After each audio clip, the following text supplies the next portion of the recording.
नमस्कार। मैं आशीष राठौर आपका फिर से एक बार स्वागत करता हूं। जो संविधान के नियम और कानून को तोड़े वो आरोपी तो है ही, लेकिन जो संविधान के फेवर में बात करता हो और संविधान के नियमों और कानूनों पे चलता हो, जब वही संविधान के नियम को ताक पर रख करके गलत सलत काम करे और गलत सलत केस लेकर के दूसरे भ्रष्टाचारी को बचाने की कोशिश करे, ऐसे लोगों पे मोदी सरकार की हंटर चल चुकी है। एक बड़ी चेतावनी, एक सख्त ऐलान कर दिया है नरेंद्र मोदी जी ने।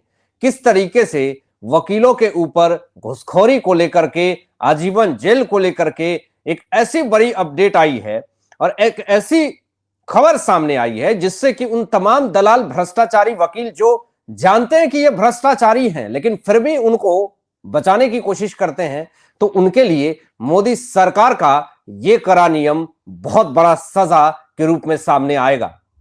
दोस्तों, बात करेंगे आगे यह भी वीडियो में कि चीफ जस्टिस ऑफ इंडिया को लेकर के एक बड़ी अपडेट आई है, सुप्रीम कोर्ट से क्या बड़ी चेतावनी आई है, बात करेंगे। लेकिन जरा पहले बता दें आपको कि नरेंद्र मोदी जी ने जो सख्त ऐलान किया है, जो सख्त नियम लागू किए हैं और भ्रष्टाचारियों को बचाने वाले जो वकील हैं, जो दलाली के समुंदर में गोते लगा रहे हैं, उनके लिए मोदी सरकार का यह बड़ा स्टेटमेंट कि जो संविधान के नियम कानून तोड़ेगा उसे लंबा आजीवन जेल जाना पड़ेगा। यह बड़ी और ब्रेकिंग अपडेट मैं आपको बता रहा हूं। मोदी सरकार का यह सख्त ऐलान है दोस्तों।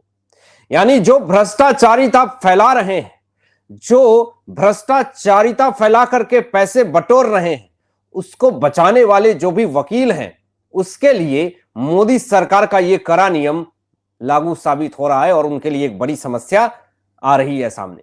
आपको पता है कि चाहे वो बड़े बड़े भ्रष्टाचारी नेता हो और अभिषेक मनु सिंघवी जैसे वकील, कपिल सिब्बल जैसे वकील, पता है कि यह भ्रष्टाचारी है, दलाल है, फिर भी हाई पेड वकील हैं, सुप्रीम कोर्ट में दलीलें देते हैं और गारंटी लेते हैं कि आप भ्रष्टाचारी हैं लेकिन मैं आपको बचाऊंगा। तो ऐसे हालात में ये मोदी सरकार का जो ये हंटर चला है, उनके लिए एक बहुत ही कड़ा निर्देश साबित हो रहा है। आगे नरेंद्र मोदी जी ये भी कहते हैं कि कानून और नियम से ऊपर सुप्रीम कोर्ट भी नहीं है। दोस्तों, अब आप सोच लीजिए कि जो अपने आप को सुप्रीम कोर्ट से भी ऊपर समझता है, यहां पर मोदी सरकार ये साफ तौर पे कह रही है कि कानून और नियम के ऊपर कोई नहीं है, सुप्रीम कोर्ट भी नहीं है, सुप्रीम कोर्ट के जज साहब भी नहीं है। तो आप एक वकील होकर के आप कैसे किसी को डिफेंड कर रहे हैं? यह सबसे बड़ा सवाल है। और सवाल किस पे उठ रहा है? अभिषेक मनु सिंघवी के ऊपर। यह दलालिता भ्रष्टाचारिता फैलाने वाले को डिफेंड करते हैं सुप्रीम कोर्ट में। तो यह एक बहुत ही कड़ा आदेश, एक कड़ा सख्त नियम मोदी सरकार की तरफ से।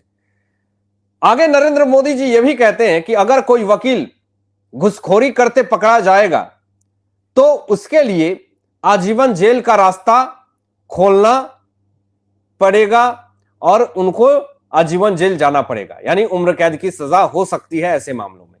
अब दोस्तों, यह सब कोई जानता है कि चंद पैसों को लेकर के, चंद पैसे लाभ को लेकर के ये लोग भ्रष्टाचारिता फैलाने वाले, चाहे कोई नेता हो, मुख्यमंत्री हो, विधायक हो, सांसद हो, सबको डिफेंड करने की कोशिश करते हैं। लेकिन ऐसे हालात में मैं आपको बता दूं कि ऐसे लोगों पे नरेंद्र मोदी की सरकार ने बहुत ही कड़ा आदेश, बहुत ही सख्ती जताई है। आपको अभी तक पता चल गया होगा कि चीफ जस्टिस ऑफ इंडिया का रिटायरमेंट हो चुका है, डीवाई चंद्रचूड़ का रिटायरमेंट हो चुका है। लेकिन डीवाई चंद्रचूड़ के जाते जाते क्यों अब एक बड़ी खबर सामने आ रही है और चीफ जस्टिस ऑफ इंडिया ने जो जो स्टेटमेंट दिए हैं वो काफी ज्यादा चर्चा का विषय बना हुआ है। सबसे पहले तो अभिषेक मनु सिंघवी को बड़ा झटका मिला है चीफ जस्टिस ऑफ इंडिया के रिटायर होने के बाद से। क्यों? क्योंकि हर एक मुद्दों पे, हर एक मामलों पे चीफ जस्टिस ऑफ इंडिया से अर्जेंट हियरिंग की मांग करने वाले अभिषेक मनु सिंघवी अब किससे अर्जेंट हियरिंग की मांग करेंगे? इनके लिए एक बड़ी मुसीबत का कारण यह भी है कि चीफ जस्टिस ऑफ इंडिया का फैसला, इनको ऐसा लगता था कि हमारे फेवर में फैसले आएंगे, लेकिन चाहे वो आम आदमी पार्टी के संयोजक को लेकर के आप देख ले या फिर किसी भी मुद्दे को लेकर के देख ले, इनको ये उम्मीद रहती है, अभिषेक मनु सिंघवी को ये उम्मीद रहती है कि chief justice of India DY Chandrachud जो हैं वो अर्जेंट हियरिंग करेंगे और हमें राहत देंगे, हमारे क्लाइंट को राहत देंगे। लेकिन ऐसा कुछ भी नहीं हुआ। अब आपको बता दें कि चीफ जस्टिस ऑफ इंडिया ने एक स्टेटमेंट दिया कि मेरे रिटायरमेंट के बाद कोर्ट सुरक्षित हाथों में रहेगा। ऐसा क्यों उन्होंने कहा? क्योंकि उनको खुद से ज्यादा अपने आने वाले जो चीफ जस्टिस ऑफ इंडिया हैं उनके ऊपर भरोसा है। यह स्टेटमेंट से तो यही पता चलता है। आपको बता दें, यह भरोसा जायज भी साबित हुआ।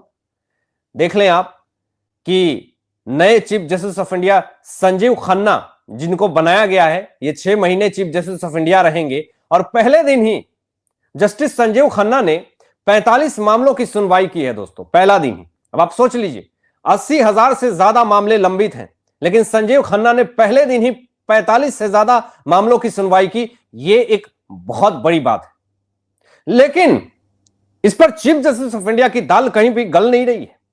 आपको आगे यह भी बता दें कि यहां पर चीफ जस्टिस ऑफ इंडिया यह भी कहते हैं कि मैं शायद सबसे ज्यादा ट्रॉल होने वाला जज हूं। मैं सोचता हूं कि मुझे ट्रॉल करने वाले सोमवार से क्या करेंगे, वह तो बेरोजगार हो जाएंगे। लेकिन ऐसा नहीं है।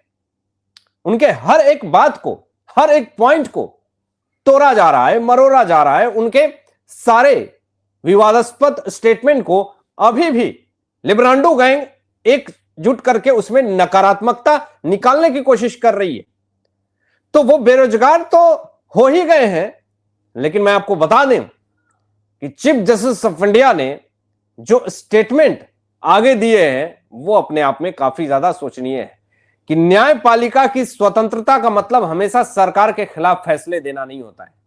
चीफ जस्टिस ऑफ इंडिया जैसे वकील और विरोधी विपक्षी पार्टियां यह सोचती है, क्या सोचती है कि अगर सरकार के, जो वर्तमान सरकार के फेवर में अगर फैसला आ गया तो कोर्ट तो मिली हुई है, न्यायपालिका मिली हुई है, ऐसे आरोप लगाए जाते हैं। लेकिन ऐसा कुछ भी नहीं है। अगर सरकार जिसकी है उसके फेवर में अगर फैसला सुना भी दिया गया, जो बात सत्य है वो सत्य है, वो सबके सामने है। लेकिन लिब्रांडो गैंग, उग्रवादी, माओवादी, तमाम लोग न्यायपालिका के ऊपर सवाल खड़े करने लगते हैं। आगे जरा ये भी आप देख लीजिए कि चीफ जस्टिस ऑफ इंडिया विदाई के दिन उन्होंने AI से सवाल पूछा कि सजाए मौत सही है, तो AI जवाब देती है कि सिर्फ जघन्य अपराधों में सजाए मौत सही है। इसका मतलब आप साफ तौर पे समझ लीजिए कि अगर आपने कोई बड़ा अपराध किया है, कोई बड़ी घटना की है, किसी के साथ गलत किया है, तो सजाए मौत बिल्कुल सही है। ये AI कह रहा है। इसका मतलब क्या है कि चीफ जस्टिस ऑफ इंडिया विदाई के समय AI से सवाल का जवाब मांगते हैं, क्या आने वाला समय सुप्रीम कोर्ट AI से चलेगा? यह सबसे बड़ा सवाल है दोस्तों। आगे यह भी देखिए कि चीफ जस्टिस ऑफ इंडिया यह भी कहते हैं कि राजनीति में परिपक्वता होनी चाहिए। जजों पर संदेह करना व्यवस्था को बदनाम करना है। जो लोग जज के ऊपर संदेह करते हैं, यह कहीं ना कहीं एक राजनीति रूप का एक हिस्सा है, जिसका विरोध पूरी तरीके से चीफ जस्टिस ऑफ इंडिया ने किया है। आपको आगे यह भी बता दें कि चीफ जस्टिस ऑफ इंडिया यहां तक यह भी कहते हैं कि मैंने A से अर्नव और Z से जुबैर तक को जमानत दी है। यही मेरी फिलॉसफी है। जमानत नियम है और जेल अपवाद है। यानी जमानत अगर किसी को दिया जाता है तो वो नियम है। तो अर्नव गोस्वामी को किस तरीके से, एक राष्ट्रवादी पत्रकार को किस तरीके से जबरदस्ती झूठे केस में फंसा करके उनको जेल में डाला गया था। महाराष्ट्र में महाविकास आघाड़ी की सरकार थी तो किस तरीके से उनको उठा करके डाला गया। तो राष्ट्रवादी पत्रकार के साथ गलत हुआ है, उसका सपोर्ट सुप्रीम कोर्ट ने भी करा है। एक आपको आगे बता दे बड़ी खबर की, अमित शाह जी का एक बड़ा स्टेटमेंट आता है कि मोदी जी जो वादा करते हैं वो पत्थर की लकीर होती है, लेकिन कांग्रेस जो वादा करती है वो उसे भूल जाती है। ये कोई बड़ी बात नहीं है अमित शाह जी। ऐसे बहुत सारे वादे हैं जो कांग्रेस पार्टी ने करी है और उस वादे पे हमेशा मुकर गई है और वो भूल भी गए हैं और कहें कि हमने कौन सा वादा किया था। ऐसी भी बातें आई हैं सामने। हालांकि आप क्या सोचते हैं इन तमाम मुद्दों पर अपने विचार व्यक्त कीजिएगा और ऐसे ही लेटेस्ट अपडेट पाने के लिए इस चैनल को सब्सक्राइब करके बेल आइकन प्रेस कर लीजिएगा और अपने दोस्तों में शेयर कीजिएगा। Thanks for watching my video. जय हिंद,